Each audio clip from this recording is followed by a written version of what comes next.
So I have a few minutes before I pick up my oldest daughter, and I just wanted to talk to you about a dream that I had 13 years ago. I was just sharing with a man of God on Instagram. He's a prophetic, powerful prophetic voice, spot on accuracy. There's another couple that post his posts from time to time, and they're always on time. And he actually gave a prophetic word about 2 weeks ago, and I was on a live stream that he happened to be on. Almost turned it off, left it on, and gosh, God didn't speak to me in that moment. So I wanted to talk to you about this dream that I had 13 years ago. And I remember the timing because it was right before I had my son, and I was without medical insurance. I may have done a video about this, I don't know, but I was without medical insurance, just praying diligently, Lord, please let me get insurance back before I give birth to him. And so I had this dream. Had to be maybe just a few days before he was born. I was in the hospital in the dream, and the a nurse or someone came in the room and asked, she checked me, and she came to see if I was okay, and I said, no, I'm ready to give birth now. I kind of sat up in my bed, and I was like, okay, well, I'm ready to have him. And she said, oh, no, we got to wait for the doctor. And I said, well, what do you mean we have to wait for the doctor? I'm ready. Go get the doctor. Let him know. She said, we will, ma'am. Just rest. We'll be back in a little bit to check on you again. So I'm like, okay, but I should know my own body. So she left, and then someone else came back to check, and I told them I'm ready. And I think they did the same thing. They walked out. So third time, either second or third time, someone else came back in, and they checked me. And then well, he just basically checked to see if I was okay. And I said, well, no, I'm getting really frustrated. I said, I came here to have my baby. I told the staff that I'm ready, and they're not listening to me. Like, nobody's taking me to the delivery room. Like, I need to, oh, wow, just got a revelation. So he said, oh, you'll go. He said, you'll go, don't worry, but we have to do something first. We have to go somewhere first. Oh my gosh, another revelation. This is 13 years later. He always does that. He gives me revelations from dreams years later after I've had them. So he pushes my gurney out of the room. I'm like, wait a minute, I thought he was taking me to labor and delivery, and I said, wait a minute, where are you taking me? And he said, well, we have to go to another part of the hospital first. And I was like, no, you need to take me to labor and delivery. And he said, well, ma'am, just relax, we'll go there, just go, basically go with me, go for the ride. So I'm sitting there, like, frustrated, and I stopped complaining, I stopped asking. I was like, where is he taking me? In my head, I'm thinking, this is crazy. So we go down away from labor and delivery through these double doors to another part of the hospital that I didn't recognize. And we end up going into this elevator down to the lowest floor. And, oh my gosh, I'm getting so much powerful revelation. So we go to the basement, the lowest floor. It's the second dream I've had about a basement experience in the Lord. So we get there, and the doors open up. He goes like this. Like, he's not going in, but he, like, opened the door for me to go in first. And I got out of the gurney, and I'm like, wait a minute, where is this? Like, you think those horror movies where you go down in the basement, the brick buildings and basements and furnaces and all that. So there is some stairs, and there was a line of people, and each of them were waiting to speak to someone. And I was like, what's going on with this line? Like, where are they going? And he told me, just watch. He didn't, a few words, didn't talk very much. And he said, just watch. So I'm watching, and by the way, he was wearing white, just remember that. He was like an orderly. And so I'm watching, and I look to see who they're waiting to speak with, or what they're waiting for. And there was a desk in the middle of the room at the bottom of the stairs. And there's an older gentleman sitting there in a suit. He had white hair, and he was had a receding hairline here. So I was like, I wonder what he's telling them. And at first I was, still kind of kicking and screaming in my mind and frustrated. And I just watched, and next thing you know, and I don't like lines in the natural. I don't know who does, but I was thinking, gosh, this long line. And so finally the line started moving, and I kind of became a participant. I got out of myself and forgot about my frustration and what I wanted, and started just watching, what was happening with everyone. And so I got close enough at one point where there was a little boy. Well, people would get there, they'd go up to him, and then they would talk to him, and then he would go like this and smile, and they would go, yay, like that. Like, I saw a couple people together, 2 or 3, they all went like, woo, and then they walked off together, they were going like that. And so we get closer, and I, by this point, have forgotten that I came there to have Marcus and my son, and I said, I just was going with it. So my turn was coming up. And I don't know if he said this before or after, the man that was with me, but I heard the conversation. There was a little boy in front of me, and I think he had a bike. I don't remember. He wanted a bike or something, but he was talking to the old man, and he told him what he wanted. He asked him, what do you want? Like, what can I do for you? And he told him what he wanted, and the man smiled at the little boy and shook his head like, he didn't say no, he just shook his head like, and the little boy said, please, sir, please. He was saying, I really, I worked hard for this, and I did this, and I did that, and I really want this bike, or really want whatever it was that he wanted. And the man patted him on the head, and he smiled at him and said yes. And the little boy was so happy, he was like, yes. And then he got ready to walk away, and the man told me, by this point I'm so intrigued, like my mouth is open and I'm excited. I'm like, I get to talk to him next. Excuse me. So the old man, the man that was with me said, now, when you get ready to talk to him, just remember, he said, he's going to make it seem like he's not going to answer what you're asking for, but you keep asking anyway, so be persistent with your request.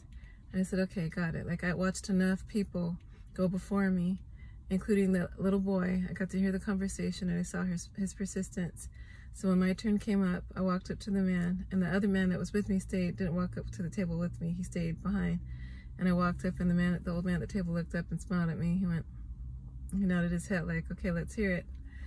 And I knew in my heart that he was going to hear what I was asking for and answer it. And I had this thought. I was about to say I'm finished, but there was one other part. Before the little boy went up and that little group of people, when I made it about halfway down the stairs in line, I saw him stop for a minute, and he walked over to 3 men in suits. They looked like businessmen. In fact, it was made known to me in the dream that they were businessmen. That just, you know things in dreams. So, and he was talking to them, and they were going like this, and then he would say something, and they would listen, and then they would go like that, and it's like it was a conversation. And I saw them smiling and laughing, and then, the line resumed. So I know that I know what the dream meant. I knew what it meant as soon as I woke up. The Lord gave me a game plan for getting my insurance back, and I petitioned to an ombudsman at the head of the state, or up in the state capitol, and the Lord led me to the right people. I was told what to do, follow the process. And do you know that I think about 2 or 3 days after I had that dream, this conversation took place with the ombudsman, and my insurance was approved, and Marcus came either 1 or 2 days after the insurance was approved. So this is what I interpreted the dream to mean. When I came there to have the baby, yes, and I kept saying I need to go now, but I wasn't ready. I didn't have my insurance. And so, so the man said, I believe that man was an angel of God, and he said, oh, you're going to have the baby, but we have to go somewhere first. Basically, we have to go in prayer, to the Lord. We have to go before the Lord in prayer. And that's what I did the entire time, praying for that insurance, especially right at the end. I prayed so fervently. And I believe the Lord showed me businessmen, because he speaks to them and he gives ideas. There's kingdom entrepreneurs. I heard the man of God that was on Instagram saying, I've heard that term before. And that's basically someone who wants to, or that starts businesses and will take the success from what they've earned and propagate the kingdom with it, so they'll won't spend it all on themselves, but they'll think about kingdom-minded purposes. And that's what I'm doing. That's what I want to do.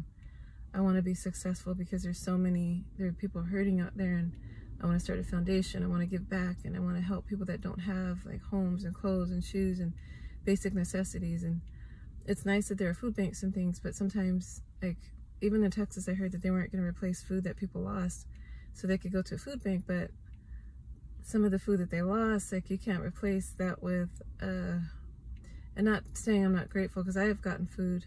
I go to food banks and get food, but it just can't, like, the food that's, okay, let's just be honest, like, say they lost steak and potatoes or something, then you go get a can of beans and corn or something, and it's not equivalent. So, which is fine though, it's food, so of course be grateful. But I'm just saying, I want to be able to help people with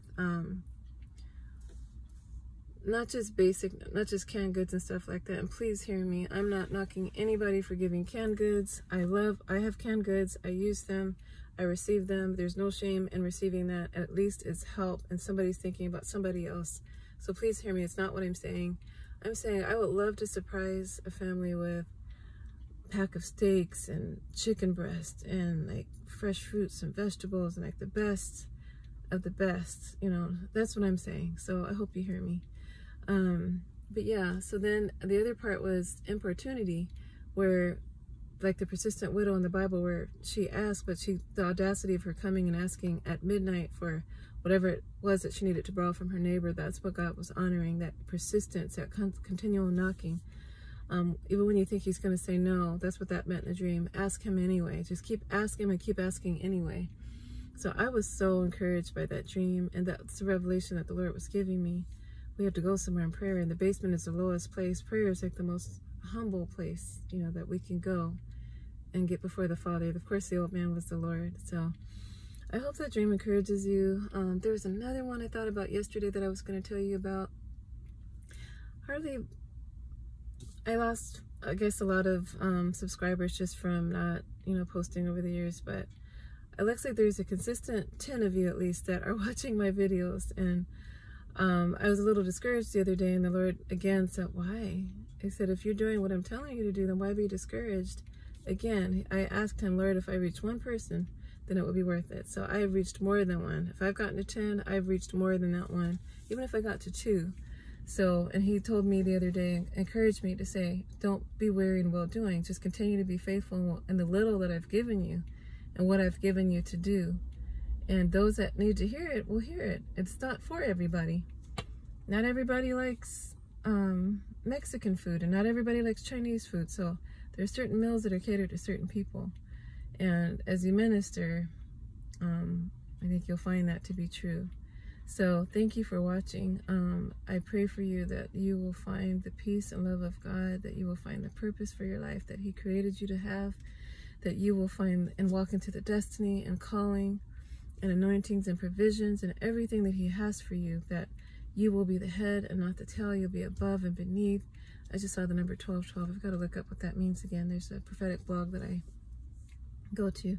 So anyway, I pray for you guys today that if you don't know Christ, that you will find him and experience this joy that I have that I shouldn't have, because I just lost my son 7 months ago, and I have been in pain. I was just in pain this morning, crying yesterday, a wreck, but his mercies are new every morning, and I'm going to get up and keep pushing and running until my race is finished.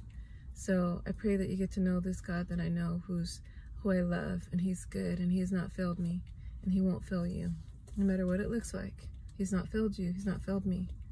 So thank you for watching, and I will see you in my next video. Bye.